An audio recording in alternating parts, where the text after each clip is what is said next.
जवाब दे। बहन तुमने मुझे लात मारी, इस बात का मुझे बिल्कुल दुख नहीं है, लेकिन एक काम करो, मेरे पति के साथ में तुम आप अंदर जाओ और मेरे पति के साथ में रह करके एक पुत्र को जन्म दो, बस मुझे आपसे इतनी कामना है। एक वो सुरची नाम की लड़की कहने लगी, वाह अरे भूरी बिल्ली बनकर के भगतन बन के अंदर बैठी हो और हमसे कह रही हो कि मैं एक बेटा को जन्म दे। अरे तुम जैसी पत्नी का क्या भरोसा, अगर मेरे गर्भ से किसी बालक ने जन्म लिया तो उसे तुम क्या पता जहर दे करके मार दो। मैया सुनीति कहने लगी, नाना तुम ऐसी बात ना बोलो, अरे मैं इतनी भी बुरी नहीं हूँ, मेरे गर्भ से किसी बच्चे ने जन्म नहीं लिया तो तुम इतने शब्द बोल रही हो। आज सुरची नाम की लड़की कहने लगी, सुनो अंदर तो मैं चली जाऊंगी, लेकिन ऐसे नहीं। कैसे जाओगी? ऐसा करो, पहले तुम इस घर से बाहर निकलो, उसके बाद में मैं घर के अंदर जाऊंगी। और देखिए जब ये बात कही, मैया घर के अंदर जाती है, राजश्री वस्त्रों को उतार करके रख दिया, फटे पुराने कपड़ों को पहना,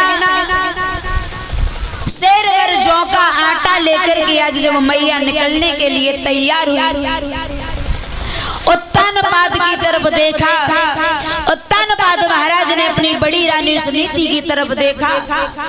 महाराज उत्तानपाद इशारों में ही बात करते हैं, रानी मैंने तुम्हें बहुत समझाया लेकिन तुम नहीं मानी। आज उत्तानपाद बोले हैं, रानी अरे सुनीति मैंने बहुत ही समझाई,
बोले रानी मैंने तुम्हें बहुत समझाया कि मेरा विवाह न कराओ, लेकिन तुमने मेरी एक बात नहीं मानी। और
सुनीति कहने लगी, महाराज रो नहीं, अरे कोई बात नहीं है, जो किस्मत में लिखा है उसको कोई नहीं हट सकता।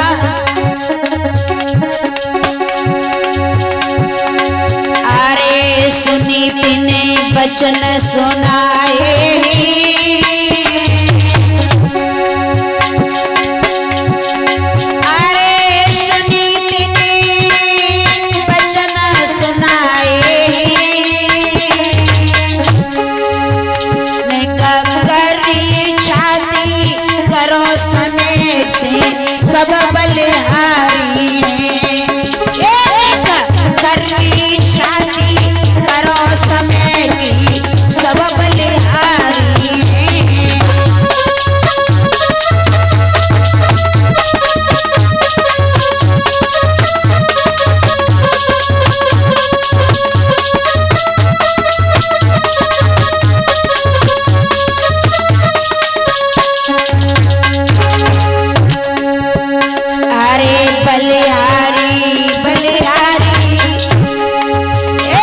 समय तेरी बलिहारी, बलिहारी है बलिहारी, समय तेरी बलिहारी।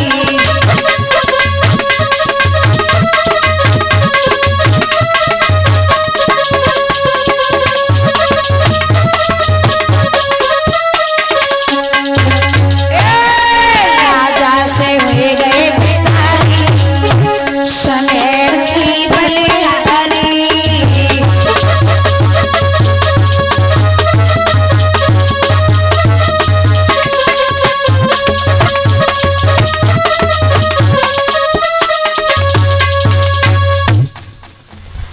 आज इधर श्री सुखदेव जी भगवान समझाने लगे हैं उत्तरानंदन परीक्षित। मैया सुनीति ने आज अपने राजश्री वस्त्रों को उतार करके रखा। जब निकलने लगी महाराज उत्तानपाद कहने लगे, रानी मैंने बहुत समझाया, मेरा दूसरा विवाह मत कराओ। मैया कहने लगी, समय समय की बात है, कोई बात नहीं है, थोड़े दिन की बात है, सब ठीक हो जाएगा। आज मैया सुनीति फटे पुराने वस्त्र पहन करके वहां से चली, जा करके आज झोपड़ी डाल करके रहने लगी है। आज बच्चों वहीं पर जब झोपड़ी डाल करके रहती है, एक नहीं, दो दिन नहीं, महीना, 2 महीना, 4 महीना व्यतीत हो गए, लेकिन महाराज उत्तानपाद ने अपनी बड़ी रानी की कोई भी खबर सुध नहीं ली। 6 महीना व्यतीत हो गए, 1 साल हो गई, लेकिन महाराज एक दिन भी अपनी बड़ी रानी के पास घूमने नहीं गए।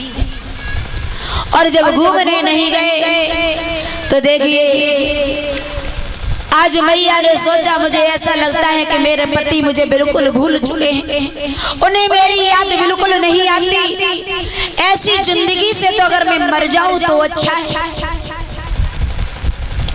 और जो पतिव्रता पत्नी होगी ना, वो अपने पति के बिना 1 मिनट भी नहीं रह पाएगी। आज वो मैया 1 साल व्यतीत हो गई, आज घर से चली है, सोचने लगी अब मैं जीवित नहीं रहूंगी, मैं अपने प्राणों की आहुति दे दूंगी, लेकिन मैं अपने पति के बिन नहीं रह सकती। आज वो मैया सुनीति वहां से जब चली है, कहाँ के लिए? मरने के लिए। और जब घर से निकली तो आज मन ही मन में कहती है कि हे नाथ, बिना आज्ञा के मैं कभी घर से बाहर नहीं निकली, आज जा रही हूँ, कोई भी गलती अगर हमसे हो गई हो तो उसे माफ कर देना। और मैया क्या बोली के मोए याद बलम तेरी आए रही है, मैं तो जाए रही हूँ।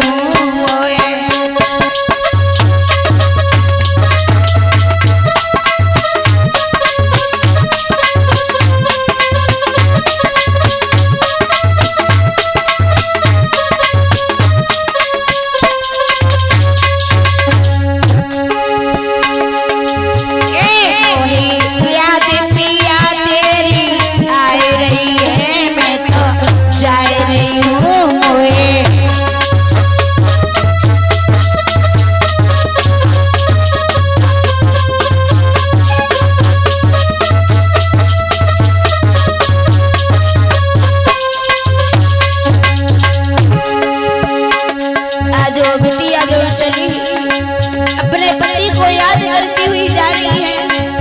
कैसे? अरे ओ सैया मोहि भूल मती गइयो,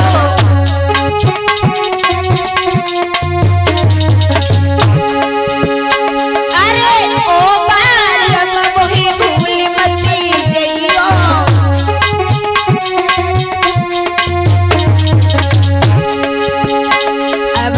गम में गोता खाए रही हूँ मैं तो जा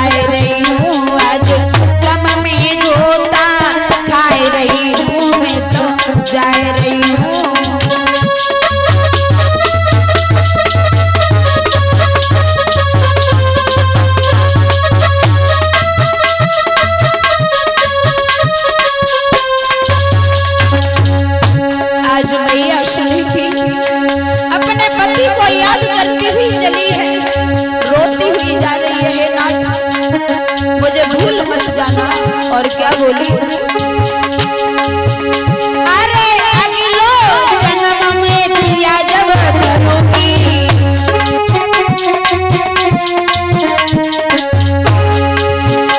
अरे अगलो जन्म में पिया जब धरूंगी,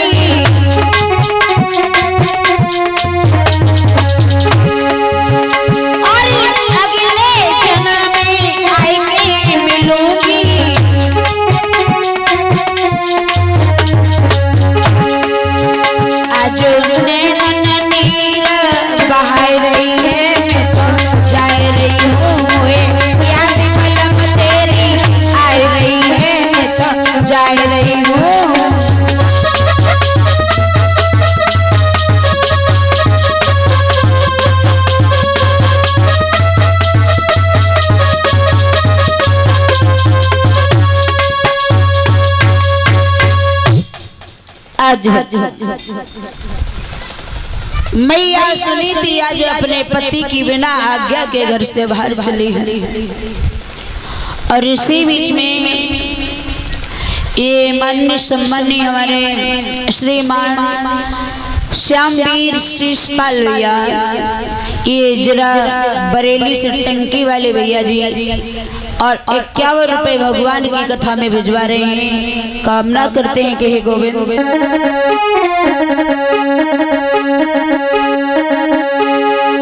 हरे बरनी तो ही गई श्याम वीर की, अरे मेरे धागा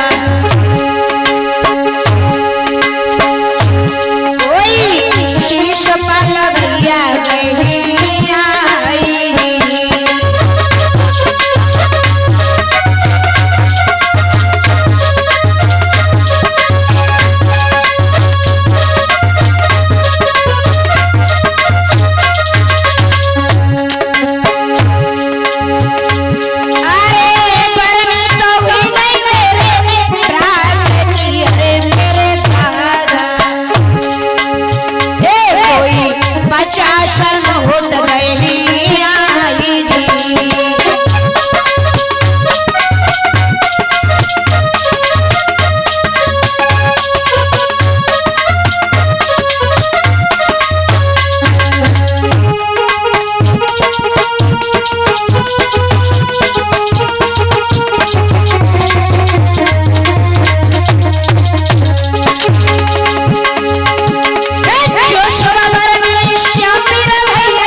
आज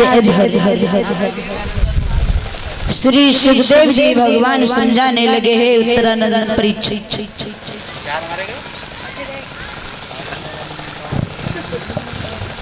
कथा का चल रही माता बहनों,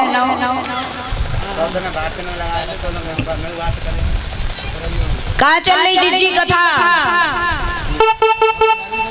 अरे अरे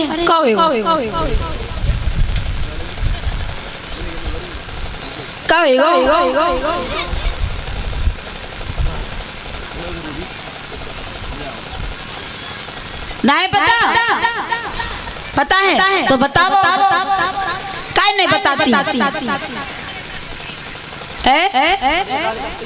परेशान करती काहे जीजी? तुम क्यों परेशान कर रही? लाल चुन्नी वाली तुम मुझे बताओ पहले। बोला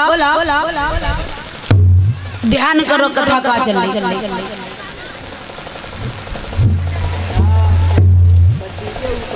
नेक तीर पहले तो मालूम है कहाँ चल रही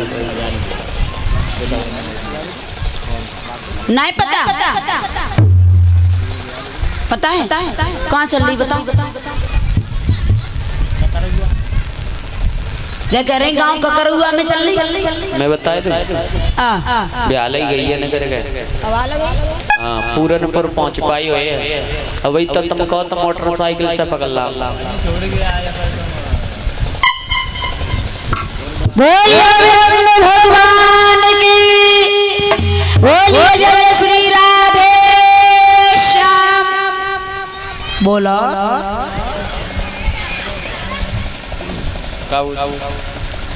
एक जयकार ही नहीं बोले करेगा जे नहीं बोले मैं बोलूं बोलने हो कि नहीं रहना। बोलिए सतगुरुदेव भगवान की। मक्का की रोटी खाए खाए गए आवाज बैठ गई समझ। तुम्हें यहाँ मक्का होगा वे जानती तक नहीं मक्का की रोटी कहाँ से खाएं। तो बाजरा की खाई हुई है। बाजरा होगा वो तो होवे तो बाई की खाई हुई है कारी कारी रोटी है। चलो अब तुमने बताए हमें ही बताए। श्री सुखदेव जी भगवान समझाने लगे हैं उत्तरानंदन परीक्षित। जिस समय भैया सुनीति आज जा रही है सोचती जा रही है आज इधर जंगल में जाकर के आज छोटी सी झोपड़ी बनाई और रहने लगी। साल व्यतीत हो गई लेकिन उनके पति ने कोई खबर सुध नहीं ली है। तो आज कहाँ पर चली मरने के लिए। और जब मरने के लिए चली हैं तो अपने पति को याद करती जा रही हैं कि हे नाथ कोई भी हमसे गलती हुई हो तो क्षमा करना। मैं बिना आज्ञा के घर से बाहर जा रही हूँ। आज मैं अपने जीवन को समाप्त कर दूंगी। ऐसा लगता है कि आगे चल कर के जब मेरा अगला जन्म होगा न तब मैं आपसे मिलूंगी। इधर वो मैया सुनीति जब जंगल में जाकर के पहुंची है एक कुआं की पार पर खड़ी हो गई। और जैसे ही उस कुआं में गिरने वाली थी तब तक एक संत भगवान आ गए। आवाज लगाई ये लड़की कौन हो तुम और कुआं की पार पर खड़ी हो क्या करना चाहती हो। लड़की कहने लगी बाबा जी मैं मरना चाहती हूँ। मरना चाहती हो इसलिए आज संत भगवान पूछने लगी बेटा क्यों मरना चाहती हो क्या बात है। बोले अरे के बरसा थोड़ी भई के कहूँ गयो किसान।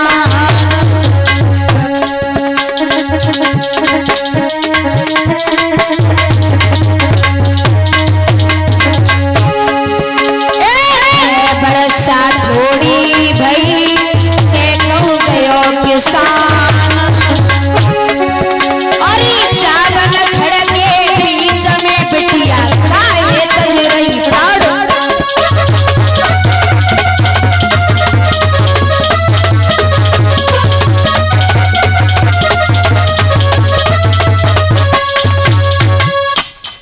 जवाब दिया बिटिया क्या बात है क्या जा गाँव में तुम रहो गाँव में बारिश कम बही है या तुम्हारे पति देव तुम्हें कहीं छोड़ के चले गए। क्या बात है क्यों मरना चाहती है। आज मैया सुनीति कहने लगी महाराज बात तो ऐसी है। कैसी है बात ऐसी है सुनो। अरे ना बरसा थोड़ी भई ना कहूँ गो किसान।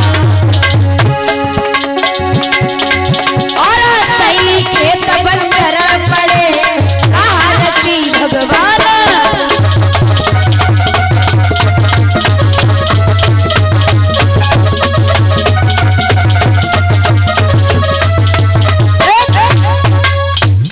जवाब दिया। आज सुनीति मैया कहने लगी महाराज 1 साल हो गई मेरे पति ने मुझे लौट करके ये नहीं देखा कि मैं जीवित हूँ या मर चुकी हूँ। क्यों नहीं देखा? जवाब दिया महाराज, उस खेत से क्या फायदा है जिस खेत में अगर बीज डालो और अनाज पैदा न हो। कहने का मतलब क्या है?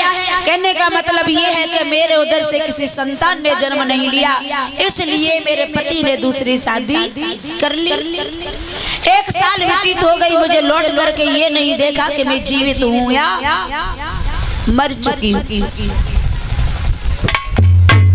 आज संत भगवान ने जैसे ही उस बेटी की हाथ की रेखा को देखा, समझाने लगे हैं कि बेटिया तुम चली जाओ, वापस जाओ। तुम्हारे आंगन में एक बड़ा सुंदर बेटा जन्म लेगा जो दुनिया में नाम रोशन करेगा, नाम रोशन है। आज सुनीति कहने लगी, महात्मा जी हमने देखा है लोग झूठ बोलते हैं, लेकिन आज देख लिया कि संत भगवान भी झूठ बोलते हैं। अरे एक बात बताओ, जब हमारे पति हमारे पास नहीं आएंगे तो हमें संतान कैसे होगी? और जब ये बात कही तो आज संत भगवान कहने लगे, बेटा तुमने संतों को इतना सस्ता समझ लिया? अरे तुम्हारे पति आएंगे एक रात, उस रात का इंतजार करना और तुम जाओ, अभी लौट जाओ। बोले मैं नहीं लौटूंगी, मुझे नहीं लगता है कि मेरे पति कभी आएंगे।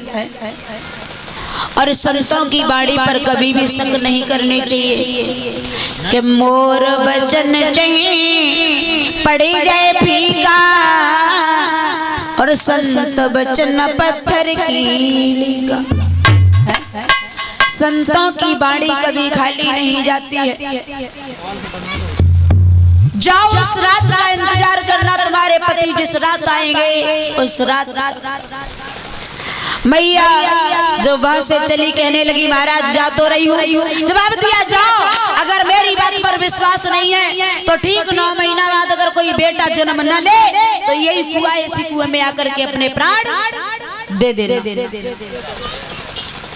आज मैया सुनीति लौट करके चली और जब लौट करके चली है तो आज उस रात का इंतजार करने लगी है जिस रात उनके पति आने वाले। एक दिन वही उत्तानपाद महाराज शिकार खेलने के लिए चले। पूरी रात दिन शिकार की तलाश में रहे, लेकिन कोई भी शिकार हाथ नहीं लगा। और जब लौट करके घर पर चले, शाम का वक्त हो गया था, और जैसे ही अपने महल में पहुंचे तो महल का दरवाजा खटखटाया। रानी सुरची के लिए आवाज लगाई, रानी सुरची सुरची। लेकिन मैया सुरची तो अपनी रुचि में मस्त है, आवाज कहाँ सुनी। एकदम महाराज उत्तानपाद को अपनी बड़ी वाली रानी सुनीति की याद आई, तुरंत घोड़ा को लौटा दिया। और आज चलते चलते जहाँ पर बड़ी रानी सुनीति रहती है, आज एक छोटा सा कमरा है, आज मैया उसी में अपनी गुजर करती है। भगवान का भजन कर रही थी और जैसे ही मैया सुनीति ने घोड़े के टापुओं की आवाज सुनी, एकदम सोचने लगी, है भगवान आज ऐसा लगता है कि आज कोई लुटेरा आ गया, आज कोई मेरी इज्जत से खेल जाएगा, आज प्रभु मेरी लाज को बचा लेना। मैया नहीं समझ पाई कि उनके पति आ रहे। और जैसे ही महाराज उत्तानपाद पहुंचे ही आवाज लगाई सुनीति, और जैसे ही मैया ने अपने पति की आवाज को सुना, एकदम दौड़ करके पहुंच गई, अपने पति की कलाई को पकड़ा, आज लेकर के चली। अरे सीढ़िया न चली बकरिया मुरिया बलमय अपने। अरे पास में बैठाए थे भरतार, बकरिया मुरिया बलमय अपने की।